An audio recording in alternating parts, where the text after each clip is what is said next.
everybody looks at what I've done, and if you don't know the Junkman's Doug's side of the story, everybody just thinks Picked is just like here. Like that one day we opened up and we have lines outside of our store and we have people showing up, and they don't realize that what I've been doing in regards to buying and selling has been like a decade, 15-year long process. It took a long time for me to find the niche that I wanted to be in. So it does just take time. You gotta be patient.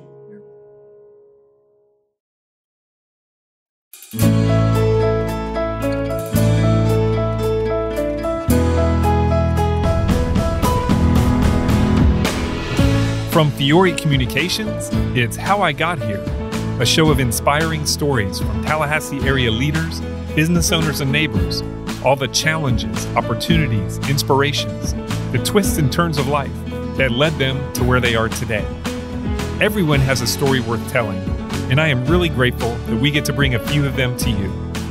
I truly have been changed by my conversations with these amazing people, and I'm confident you will be too. Welcome to a special episode of the podcast. I recently had the honor of recording in front of a live audience at the inaugural Access Tallahassee YP Summit held at the FSU Conference Center in April. The event was designed for young professionals to hear from community leaders and network with peers. In the opening session, Doug Ramos, aka Junkman Doug, founder of Picked, and Bryce Brown, founder of Tribe Vintage, shared their personal stories, their business journeys, and their love of vintage apparel with me and the audience. Launched in 2006, Access Tallahassee is a program of the Greater Tallahassee Chamber of Commerce designed to help connect and engage young professionals in our community, provide professional development, and retain local talent. Thanks to Access Chair Jason Hollister and Program Manager Katie Harwood for the invitation. You'll hear reference to a person named Justin in Doug's story, and that's Justin Varn from Awards for You. Awards for You was the presenting sponsor for this event, and Justin played a big role in Doug's professional trajectory, and I just wanted you to know who that was. I hope you enjoy it. I'm Dave Fiore, and welcome to the first YP Summit edition of the How I Got Here podcast. My first guest is Doug Ramos. Doug is the owner of Picked Vintage Goods. The FSU graduate is married to his wife, Kristen, and they have a 1-year-old son, Wes. Doug's dad was in the military, and they moved around a lot when they were young, including time in Hawaii, where he was born. So first, welcome, Doug. Thanks for being here. Thank you. Okay. And so do you remember anything about Hawaii? I always feel like I do, but I think it just comes from like family videos and pictures. So we left there when I was like 2.5, so don't remember a whole lot. Not strong memories. Have you ever been back? Never been back. Hopefully soon, though. My mom really, really wants to go. Yeah. All right. So where else did you live growing up when you were young? After Hawaii, I went to Arizona, spent like a year there. Then we were in Georgia, just outside of Savannah for like a year. And then we spent some time in Key West with my grandparents. My dad got a job in Miami, but for like a year, they were trying to find housing and figure out where we were going to live. So for kindergarten, I was in Key West, and then I was in Miami from 96, 97 to 2011. Okay. So you spent most of your years in Miami growing up, Yep. right? So what was your experience growing up in Miami in the early 2000s?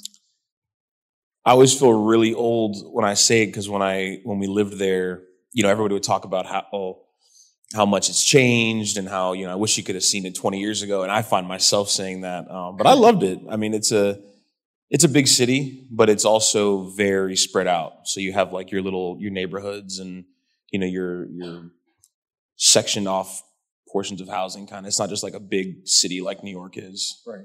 So I loved it. Okay. What was family life like for you? Dynamics, your parents, siblings, what was all that about? So grew up with mom, dad, 2 brothers in the household. And then my mom's parents moved to Miami from Key West in 2003. And so I basically grew up around family. Everybody was like within 15 minutes of each other. And it was great. I'm a little bit older than my 2 younger brothers, 7 years and 9 years. I was a surprise. You were an early surprise. I was an early Usually surprise. surprises are late, right? You were an early surprise. I was an early surprise for sure. I don't know, but I guess growing up with them I kind of functioned as like a third parent in some ways. Right. Did you enjoy that? Kind of taking care of your little brothers? Yeah, I always wanted siblings. I mean, for as long as I can remember, I always wanted a sibling. So finally having them was great. I was a little disappointed. There were two brothers. I wanted a sister, but we made do. You didn't dress either of them up or anything? No, I didn't dress either of them up. I made them eat dog food and stuff like that, but There's got to be a statute of limitations on that. So you're probably okay. There is video evidence of it, but I'm the one taking the video, so I think I'm okay. Yeah, as long as you're in control of it. All right, so you went to Christopher Columbus High School, right? And so what was that experience like? And did you have any interests or hobbies or anything there? So it's an all-boys Catholic school down in Miami. So every time I say that, people are, kind of like cringe up a little bit, but The all-boys part or the Catholic part? I think the all-boys part. Okay. I think the all-boys part. But I loved it. I mean, it was like being with, 300 of your closest friends kind of just hanging out, and the teachers kind of just like things you could not get away with in a co-ed school. They just were like, okay, just, kind of let you do your thing. All right. I got to ask, what's an example of that? Oh God. Okay. You would find like little rocket ships drawn everywhere. And I don't know if rocket ships is clear, but yeah, I'm with you. Rocket ships were drawn everywhere, and we'd all just thought that was hilarious. Because they couldn't offend anybody technically, right? So it was all good. If everyone's doing it, Yeah. it's whatever. I'm glad we don't have visual aids for that one. All right, so you finish high school and you come to Florida State, to Tallahassee. So why Florida State? I came here for swimming. So I swam all through, since I was like 8 years old, I've been swimming. So I came to Florida State for swimming. I swam my freshman year and then just kind of decided that I was kind of over it, ready to do other things. And that was kind of where I really started to dive into my hobbies. Like I've always loved history. I went to FSU for history. So started to dive more into like antiques and collectibles and things like that. Worked at Target through school because my parents gave me one semester off, and then they said, all right, well, if you're not going to swim, then you got to work. You got to do something. Right. So you can't just sit up in Tallahassee and party. So got a job at Target, worked there till, 2014. And then Justin actually came in. He would come in pretty regularly. He was To Target, yeah. He would come in. He was our super late customer. He would always come in like 2 minutes before close. But what was he looking for? Milk and some other random product. They never made any sense together. Not milk and cereal, just milk and duct tape. Yes. Or something. Okay. But he always knew what he wanted. So when he walked in, he was always happy, always cheerful. So none of us ever had an issue with him coming in at 9:58. Right. He knew what he wanted. He'd walk right to it and come back to the register, and he was gone. And then one day, it was a really busy fourth quarter. I was at the guest service desk, and he came up, and he's like, hey, man, what's going on? Checking in. He asked me where, I think it was like some toy for a wall or something. I can't remember, but he's like, yeah, man, where are those at? And I said, yeah, I'll take you to them. And he said, no, I can find it. I said, please let me take you to them. Because it was just a day. And so we were walking, and he asked me if I had any interest in working somewhere else. And at the time he couldn't tell me what it was because they hadn't like officially required the business yet. But he told me that I would work Monday through Friday. I would have holidays off and weekends. And so I said yes. It didn't matter what it was. And so then, went to work for Awards for You for 4 years after that. Nice. And what did you do at Awards for You? I was in sales. There was a portion of the business that sold Rotary Club products. And so we work with Rotary clubs all across the country, internationally, basically getting them anything they needed for their clubs. Okay. Did you enjoy that? Was there sales involved with that? Or fulfilling stuff? It was more so fulfilling for sure. We had our customers, we had some people that we worked with specifically, but for the most part, we were just fielding calls that were coming in and helping the customers out that way. All right. I didn't arrange this, but this nice constant tie-in to our event sponsor seems a little more than coincidental to me. I'm just saying. All right. So you mentioned it a little bit with your love of history in your degree. But when did you start having an interest in vintage apparel and specifically FSU-related vintage? So in the antique world, now it's different, but 5 or 10 years ago, the vintage clothing didn't really have the same respect it has now. People kind of considered it too new to be worth anything or worthwhile. You're trying to tell somebody who collects things from the turn of the century that their shirts from 1997 are collectible. People couldn't really fathom it. But I was at an estate sale and I was just digging through the closets. I've always been really into military history, so I'm always looking for military stuff. And I was in one of the closets and pulled an old FSU sweatshirt, and I just thought it was the coolest thing I'd ever seen. And at the time, vintage hadn't grown to be what it is, so there really wasn't anybody around town that was doing it, or there wasn't any outlet for somebody that was selling strictly vintage, Florida State goods. And so I bought it, and that was just kind of the catalyst for it. Started to get more into it, started to look for it more, started to focus in on it. And, obviously now it's grown. So you were kind of selling it on the side in addition to on nights and weekends and that kind of thing? Yeah, yeah. So the best thing when I was at Awards for You was that I had the weekends, so I could go to the flea markets and go to the markets and go to the sales. And so I would so I'd go work during the day, and at night I'd come home, photograph, put stuff on eBay, things like that. So you're basically at this point just flipping stuff, finding it, buying it, selling it. Right. Okay. Right.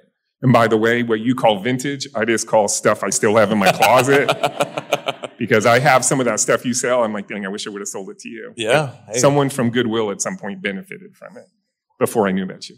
All right. So in 2019, you take the plunge, leave the security of your job, right? Mm-hmm. And go at it, full time. So how did that go at first? I imagine that was a little scary. It was a little scary. I have a very supportive wife. So we sat on our porch one night, like January 2019, and I had expressed that I was that I wanted to jump, but it's overwhelming to kind of think of putting all that pressure on one person. But she said, do it. And so we did it, and it took a little bit of time to navigate, because at that point I had only been doing the vintage clothing for 4 months, but it had done well. And so we kind of knew we had something. We knew it could be something, but I needed the time to dedicate to it. So we spent 2019 really working it and really growing, got our website up, and that was quitting was the best thing that I ever did for my business, because it allowed me to just give all my attention to that, and just, put 100% effort into it. Right. Yeah, the transition thing is good, but at some point you just got to go for it, right? And absolutely. Right. Right. So you started with pop-ups and online sales and promoting with Instagram and Twitter. Yep. And you became Junkman Doug. Yep. Right, which is an awesome name. Do they call it a handle? Is that still a thing? Yeah. Okay. So you did that. So that must have been hard. I mean, pop-ups sound hard. Packing up all your stuff and just showing up and setting it up every time. What was that like? The pop-ups were a lot. We would do like 4 a year. One at the beginning of the football season, one in the middle. We'd pick a good home game in the middle, and then we would usually set up for either Florida or Miami. That was kind of how we did it. Right. And then we would do a game, a pop-up for the spring game. So it all really centered around football, but it was only, like I said, there was no overhead. I was just working out of my house, so the 4 pop-ups kind of got us through, and then we had our website sales.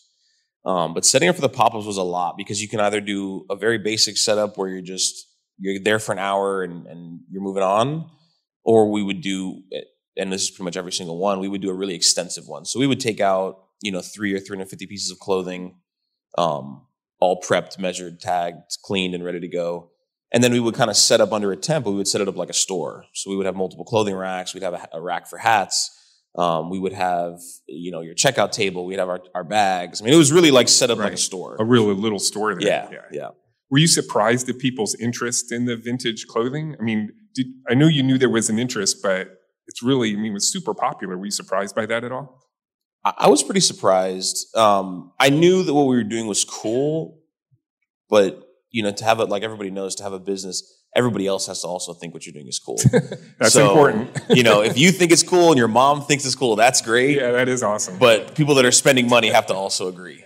It's an important part of the model. Yeah. And so when we set up for our first pop-up, we were inside of Happy Motoring. I don't know if any of you guys have been over there. But we set up where Tally Mac Shack was. And it was just 2 racks. We had some hats laid out on the bar there. It was really, really simple setup. We're getting ready, and people start to kind of fill into the bar. And they're sitting, like some people are ordering a drink, but most people are just kind of sitting there.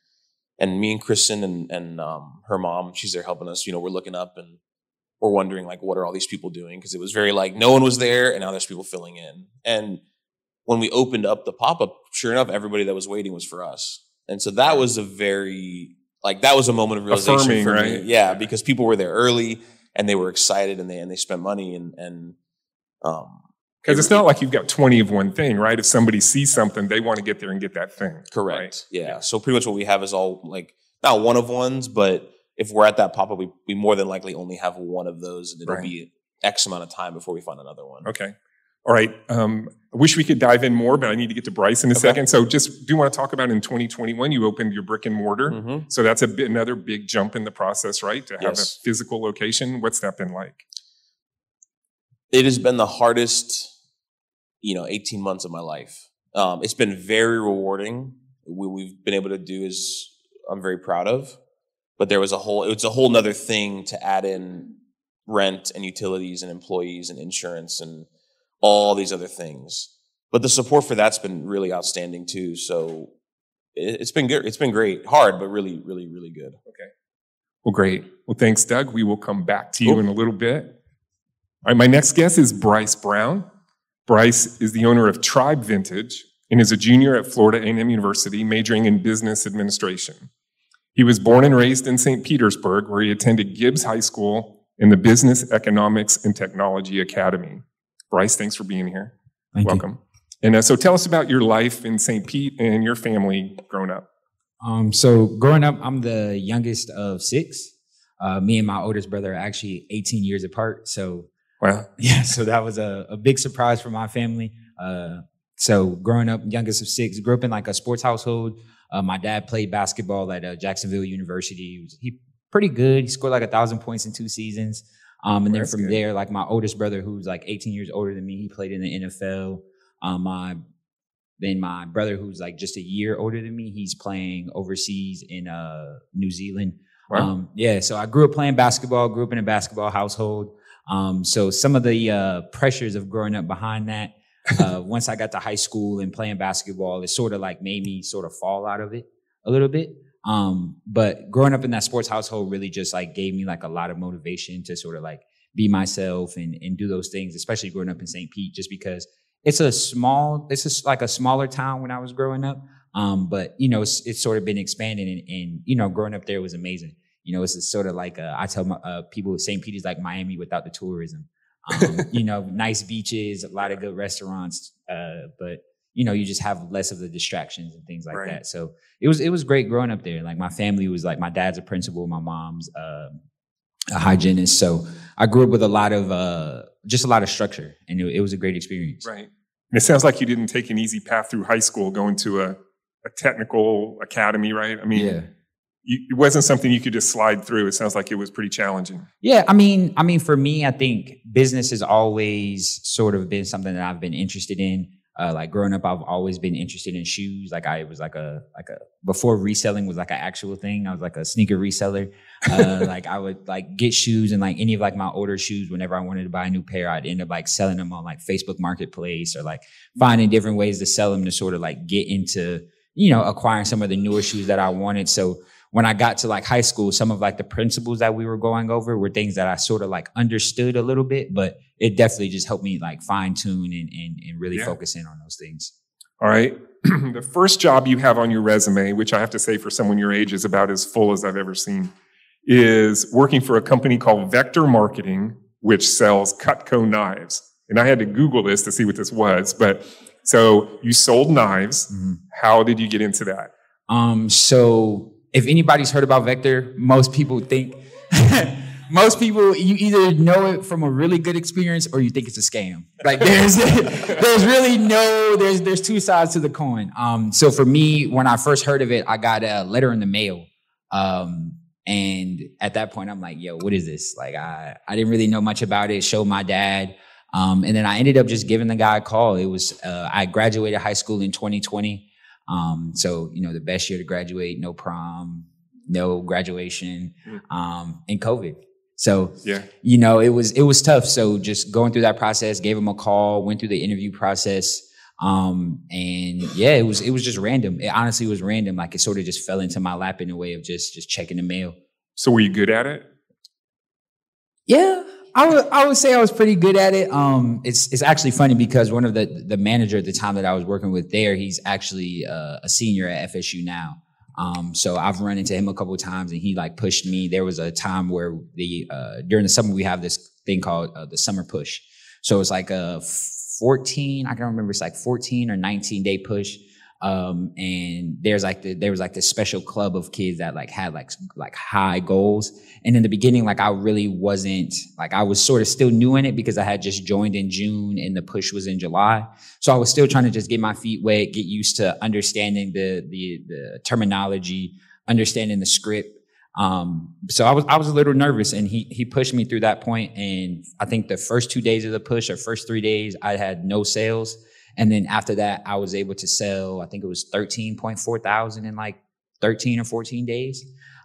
So I would say I was pretty decent. Nice. All right, good.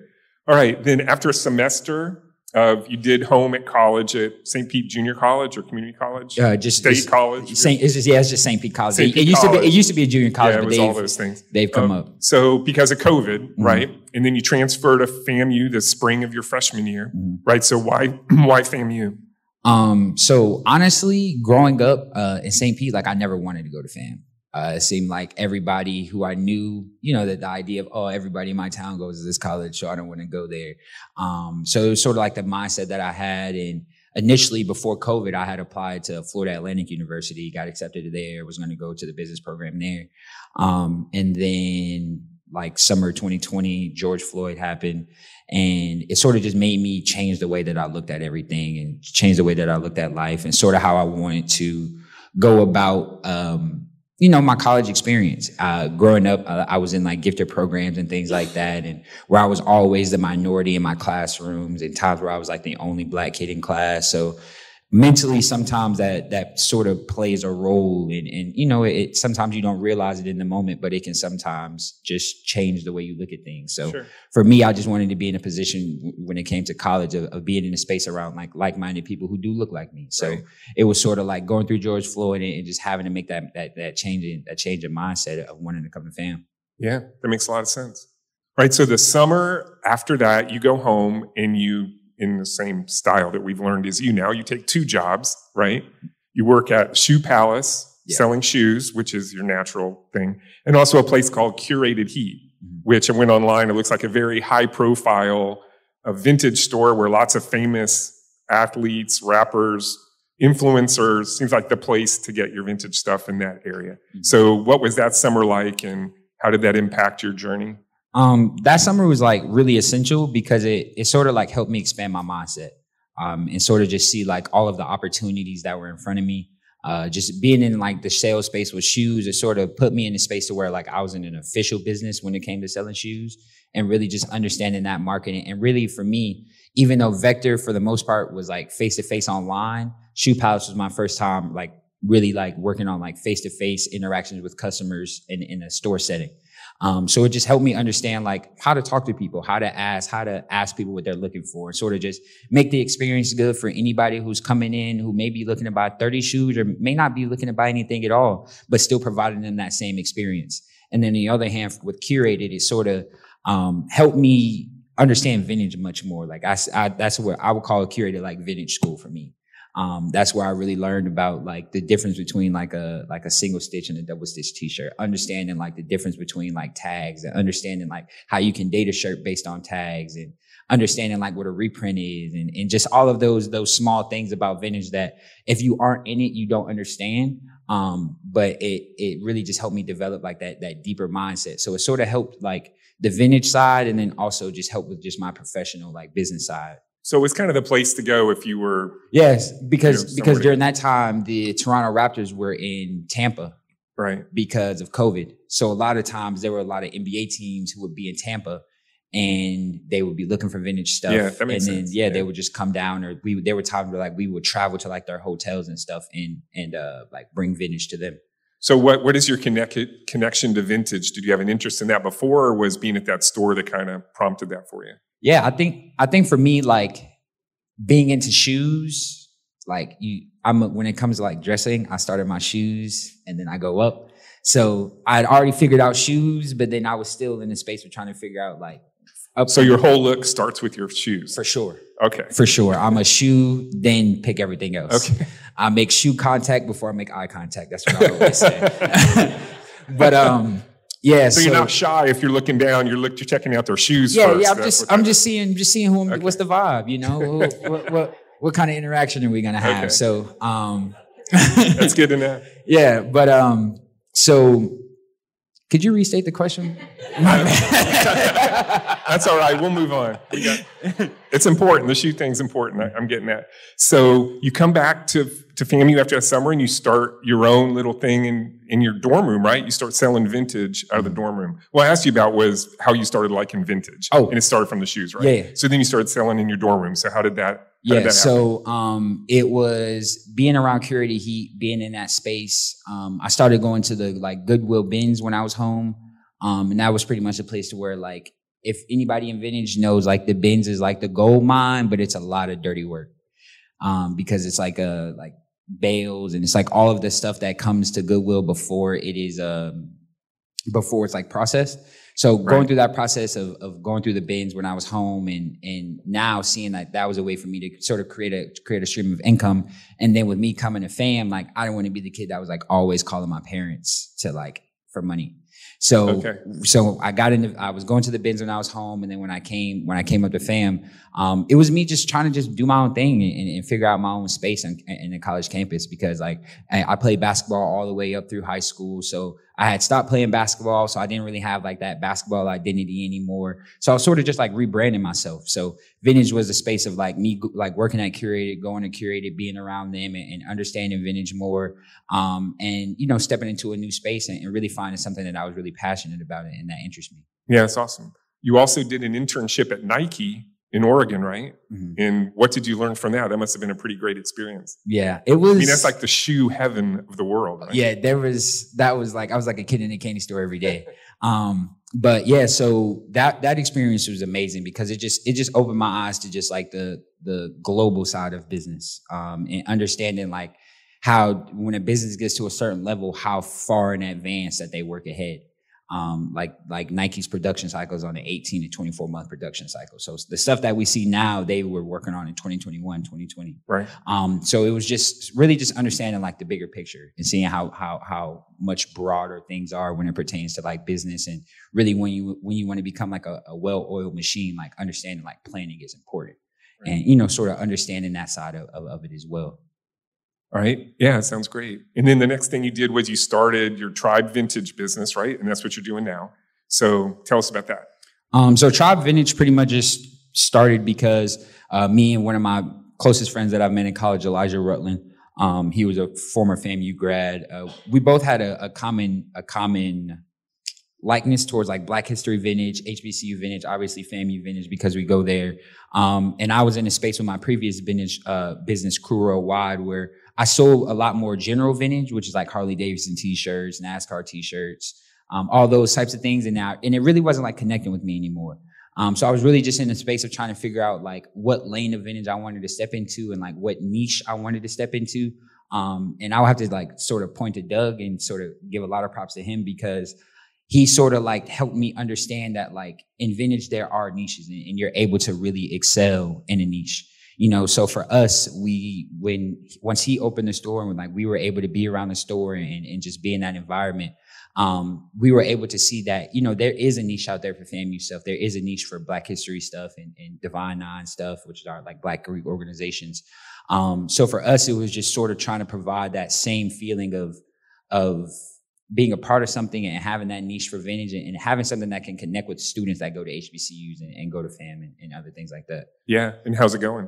It's been going pretty good. Yeah. It's still a work in progress, because we're still trying to help people understand the value of vintage and, you know, take the mindset of them just seeing it as like an old t-shirt that we got from Goodwill and really understanding like the curation of it and understanding how tough it is to find like older Black history stuff, because like the funny thing that like within like the Black community is like your grandma probably wore the same t-shirt all your life. Like I know my grandma, like she has shirts that she's had all of her life. So within the Black community, like a lot of the older generation, if it's something they're connected to, especially FAMU people, they don't get rid of it. Right. You know, so a lot of times there's a lot of digging, there's a lot of connections that you have to make. So it's a little bit tougher to find some of those things, and really have a full curation of it is even tougher. Yeah. You know, so just helping people understand the value in that, and understand, you know, that we're really trying to bring something to them that's much bigger than a piece of clothing. Yeah, that's awesome. Well, congratulations on your success. Thank you. All right, now we're going to kind of piece it together, because we didn't really talk about that Bryce and Doug work together and collaborate on vintage stuff. So why don't you guys talk a little bit about how you met and how the collaboration works? So I've been good friends with the guys out in Curated Heat for a while, because we deal in specifically, I mean, Picked as a whole deals in everything, but at the time it was just Florida State. That was like my niche.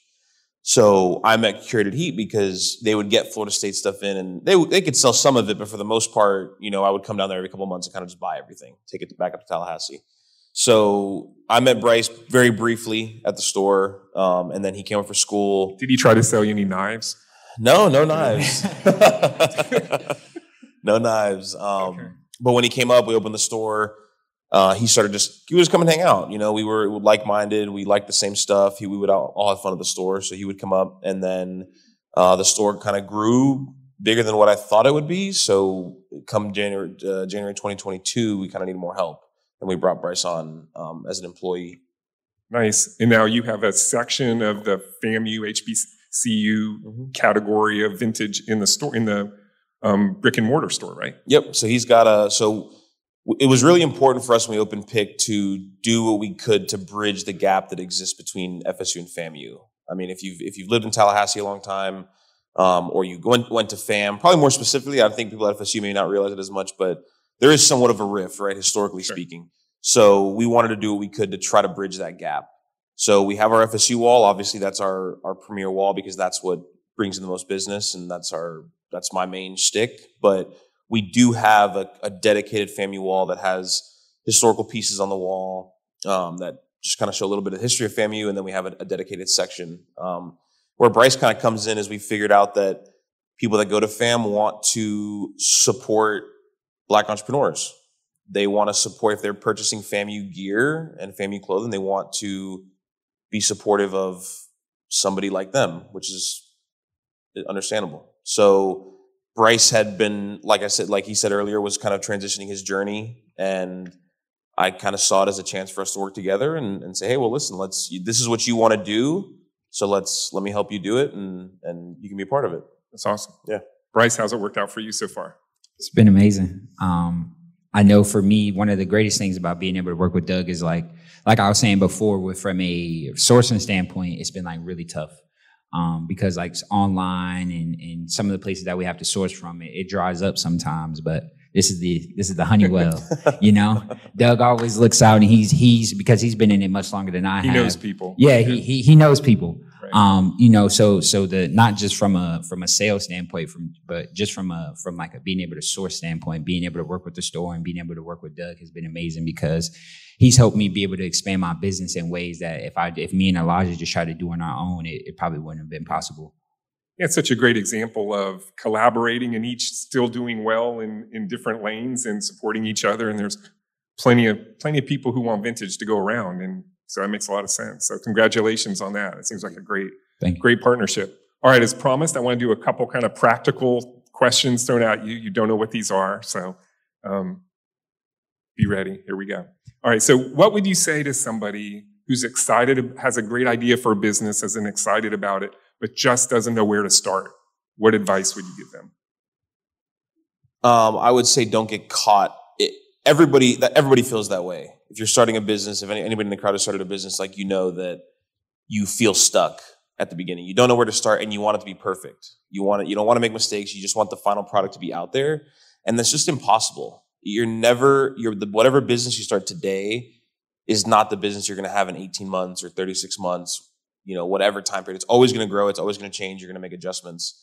So maybe not the best advice, but you kind of just have to start, even if you don't know where. Just research what you want to do. Go to markets that are doing what you're doing. Visit businesses that are in the same business that you want to be in. Just do what you can to learn, and then at some point you just got to put yourself out there. Right, Bryce, what do you think? Yeah, I think he just said it. I think YouTube University. Honestly, I think There's a lot of information out there on things that on any field that you want to step into. So I think it's just like taking that time to sort of research and any of those questions that you do have is trying to get them answered. But like he said, not getting stuck on trying to get every single answer, because the answer that was for one person is going to be much different than the answer that you may have for your business. So I think it's sort of understanding how to take information and apply it, but also understanding that you're going to have your own experiences in your own life. So some of those same answers may not work for you. Right. And you both started small, right? And you kind of had that transition time. So that's helpful. You don't always have to just jump off a cliff to start a business, right? What would you say about that? Everybody looks at what I've done, and if you don't know the Junkman's Doug side of the story, everybody just thinks Picked is just like here. Like that one day we opened up and we have lines outside of our store and we have people showing up, and they don't realize that what I've been doing in regards to buying and selling has been like a decade, 15-year long process. It took a long time for me to find the niche that I wanted to be in. So it does just take time. You got to be patient. Yeah. All right, another question. So how do you get over the roller coaster ride of 1 minute you think you're a genius and this thing is a surefire, no way it's going to fail. Then the next second you're an idiot because this is the stupidest idea in the world. How do you balance that out and kind of keep yourself even keel in that up and down? Because I mean, I've been in business 23 years. I still feel that way. It's just as things happen, it goes up and down. How do you deal with that? I really hate that you said you still feel that way, because I was hoping it gets better, but apparently it doesn't. I try to look back at all the times I felt like that beforehand and remind myself how it worked out. 9 times out of 10, it worked out just fine. We figured out a way. If it wasn't working out the way we wanted it to, we made adjustments, we pivoted, and we fixed it. So how you're feeling in that, I try to remind myself that how I'm feeling in that moment of stress is probably not how I'm going to feel in 8 hours or 12 hours when the event's over or the day is over. So that's my word of advice, because I struggle too. I mean, it doesn't happen quite as often, so. Well, that's good. It gets better. Because for me, it's like it's just a daily kind of, I love this. Oh, I'm terrible at this. So. Right. Yeah. Bryce, what about you? I'm still trying to learn myself. Honestly, I think it's important, like with like your business, if you have a business that you're passionate about, that sort of like helps aid that feeling sometimes of like, if you're in a business or you're doing something that you're not really passionate about or you don't feel great about, then sometimes those lows are really hard to get out of. But I found that like me in the situation that I'm in now with like Tribe, whenever I go through those, like he said, I sort of just remember, I remember the good times. I remember that like there's a lot of different things that I could be doing or a lot of different situations that I could be in, but I'm doing something that I'm passionate about. I'm doing something that I love. So, it's just like any other relationship. You're going to have times where you don't really like it, but at the end of the day, if you still have that love for it, like those lows and those highs are sort of just what come with it. Right. Do you have someone that you trust, that you talk things through along this journey? Kind of a confidant? And how important is that to you to have somebody that you can really share those things with? Right. I would have to say this man right here is my confidant, my business guru. Because like I said before, like he has the blueprint, for what I want to do in life. So a lot of things that I go through, a lot of issues that I sort of face is sort of things that Doug has already gone through.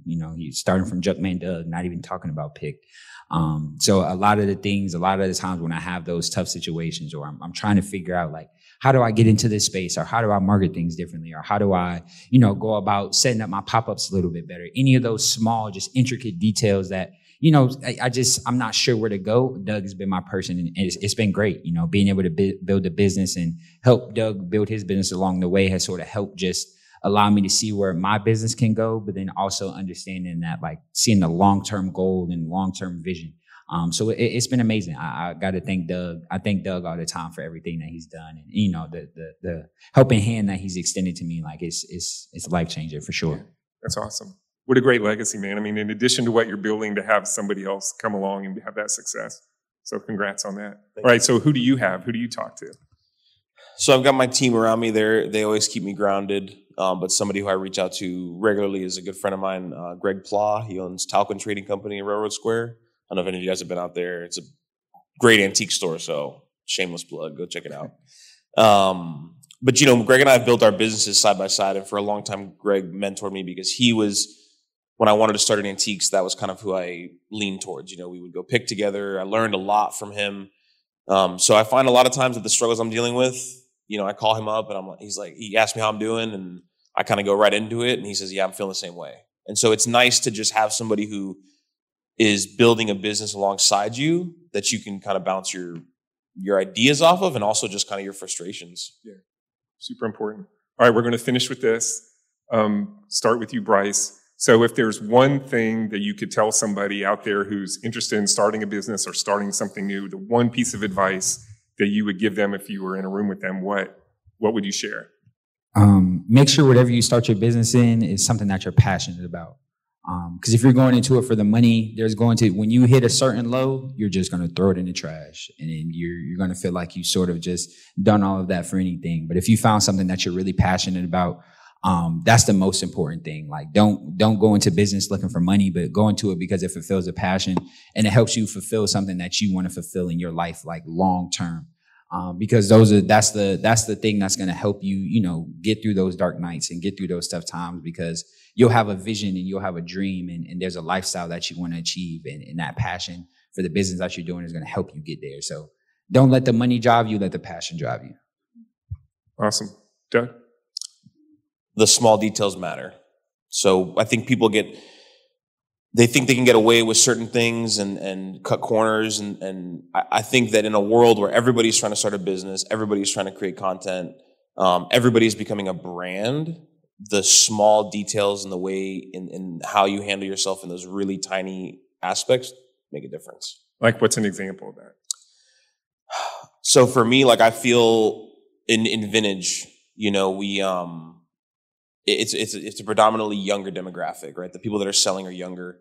And so they haven't figured out a way, they haven't figured maybe the confidence or whatever it is to engage well with their audience, right? It's more so just they're kind of letting the stuff sell itself. Where I feel like what I did and what really worked well for me is we made a really, really conscious effort to connect with our customer base. So in little things like in the content that we posted, sharing little moments of Chris and I at dinner, these little things that you think nobody's caring about is really actually connecting you super strongly with the people that you're trying to sell stuff to. And in today's world, we're moving further and further away from trying to buy from big conglomerates, and we want to support the small local guy who's like us. And I think that's what makes the difference in growing your business. Yeah. Being authentic, transparent, being real who you are. Right. People appreciate that. Yes. All right. Well, we appreciate you guys. Thanks for coming. That'll do it. And thanks for being part of this. And best of luck in everything you do. Cool. Thank you for having us. Thanks for listening to the show. You can subscribe at Apple Podcast, Spotify, or wherever you get your podcasts. And while you're there, please leave us a review. It really does make a difference. To connect with the podcast or suggest a future guest, follow us on social media or email us at podcast@fiorecommunications.com.